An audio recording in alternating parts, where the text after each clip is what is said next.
নরসিংদীর রায়পুরার বগডর গ্রামের ফারুকের সঙ্গে শারমিনের বিয়ে হয়। স্বামী প্রবাসে থাকায় প্রায়ই শ্বশুরবাড়ির নির্যাতনে বেশিরভাগ সময়ই শারমিনকে বাবার বাড়িতে কাটাতে হয়। স্বামী প্রবাস থেকে এসে বাড়ি নির্মাণ করার 2 মাস আগে সে শ্বশুরবাড়ি যায়।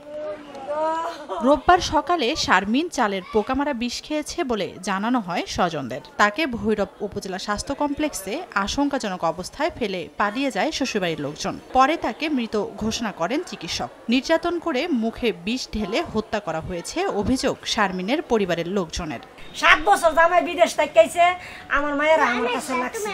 জামাই বাইতেছে 2 মাস হইছে, 2 মাস হইতে জামাই ঘর-দর বানছে, বাইন্দা ঘরটা গুছাইছে না মা। আজ যা সকালে মাইরা লাইছে, শাশুড়ি মাইরা লাইছে। প্রাথমিক ম্যানেজমেন্ট করার পরে রেফারেলের পরামর্শ দেই, তো তাৎক্ষণিকভাবে তারা অ্যাম্বুলেন্স আনতে গেছে বলে গেল, ইতিমধ্যে আর কি আমরা বাঁচাতে পারি। ফারুক শারমিন দম্পতির এক ছেলে ও এক মেয়ে সন্তান রয়েছে। সময় সংবাদ, ভৈরব।